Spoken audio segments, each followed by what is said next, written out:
Hello friends, good morning বলছি, তাও অনেকটা বেলা হয়ে গেছে। তোমাদের তো দেখালাম আজকে আমাদের একটা রুমের এসি ছিল না, ওটা ইনস্টলেশন, ওটা দিয়ে মানে বসাতে এসছে নতুন এসিটা। তো যার জন্য আজকে সত্যি কথা একদম মানে কিচ্ছু রান্না করতে পারিনি, যা হয় আর কি বাড়িতে লোকজন এলে কাজকর্ম হলে মানে জাস্ট মানে এদিক থেকে ওদিক হয়ে গেছে, ঘরদোর দেখ একদম এলোমেলো অবস্থা, তোমাদের তো দেখালাম।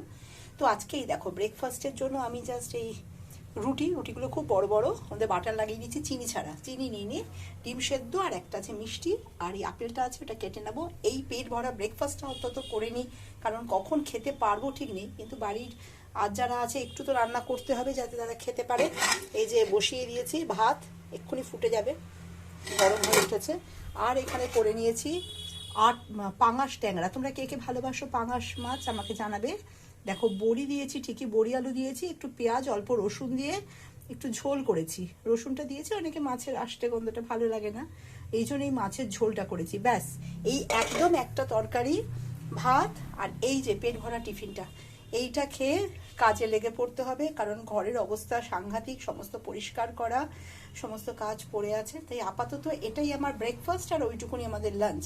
তোমরা কে কি খাচ্ছ লাঞ্চে আমাকে জানিও বন্ধুরা। তোমরা সবাই ভালো থেকো, সুস্থ থেকো।